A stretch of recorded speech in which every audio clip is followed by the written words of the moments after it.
कहते हैं राजनीति में कौन किसके साथ खड़ा हो या परिस्थितियां बताती हैं। कुछ वक्त पीछे जाइए और इस तस्वीर को याद कीजिए। इस तस्वीर के सामने आने के बाद ऐसा लगने लगा था कि अब यूपी में लंबी सियासी पारी खेलने वाले यादव परिवार में सब कुछ सामान्य हो गया है। चुनाव से पहले अखिलेश यादव और चाचा शिवपाल यादव की मुलाकात में ऐसा लगने लगा था कि यादव परिवार अब पिछले सब बातें भुलाकर एक हो गया है और चाचा शिवपाल भी भतीजे अखिलेश को मुख्यमंत्री बनाने में पूरी जोर शोर से लग गए।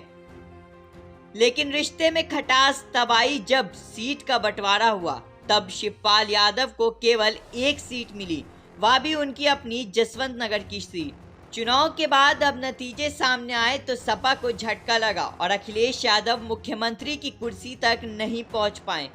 जिसके बाद सपा के विधायकों की बैठक हुई तो उसमें शिवपाल यादव को नहीं बुलाया गया। इसके बाद अब खुलकर नाराजगी सामने आने लगी। वहीं सपा गठबंधन की एक और सहयोगी पार्टी सुबसपा के भी तेवर परिणाम के बाद बदलने लगे।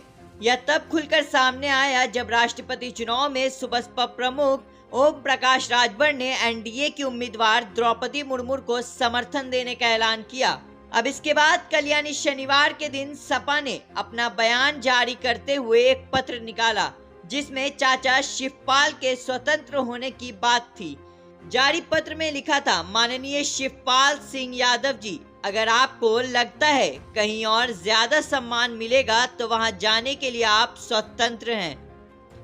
ऐसा ही एक पत्र सपा ने सुबसपा प्रमुख ओपी राजभर के लिए भी निकाला जिसमें तंज कसते हुए कहा गया कि आप भाजपा को मजबूत करने का काम कर रहे हैं। जारी पत्र में लिखा गया था, श्री ओम प्रकाश राजभर जी, समाजवादी पार्टी लगातार भारतीय जनता पार्टी के खिलाफ लड़ रही है। आपकी भारतीय जनता पार्टी के साथ गठजोड़ है और लगातार भारतीय जनता पार्टी को मजबूत करने के लिए काम कर रहे हैं। आगे लिखा था, अगर आपको लगता है कहीं ज्यादा सम्मान मिलेगा तो वहां जाने के लिए आप स्वतंत्र हैं। पत्र का जवाब देते हुए चाचा शिवपाल यादव ने ट्वीट कर कहा, मैं वैसे तो सदैव से ही स्वतंत्र था, लेकिन समाजवादी पार्टी द्वारा पत्र जारी कर मुझे औपचारिक स्वतंत्रता देने हेतु सहृदय धन्यवाद। राजनीतिक यात्रा में सिद्धांतों एवं सम्मान से समझौता अस्वीकार्य है। वहीं सुबसपा प्रमुख ओपी राजभर ने भी इस पत्र का जवाब दिया। मीडिया से बात करते हुए राजभर ने कहा कि हम इस तलाक को स्वीकार करते हैं। वहीं बी टीम पर राजभर ने जवाब देते हुए कहा, समाजवादी पार्टी भी बी टीम है और बसपा भी बी टीम है, इसी तरह से हम भी बी टीम है। समाजवादी पार्टी पर तंज कसते हुए उन्होंने कहा कि समाजवादी पार्टी के साथ किसी का भी गठबंधन अधिक दिन तक नहीं चलता है। बसपा और कांग्रेस इसका उदाहरण है। कांग्रेस की क्या गलती थी?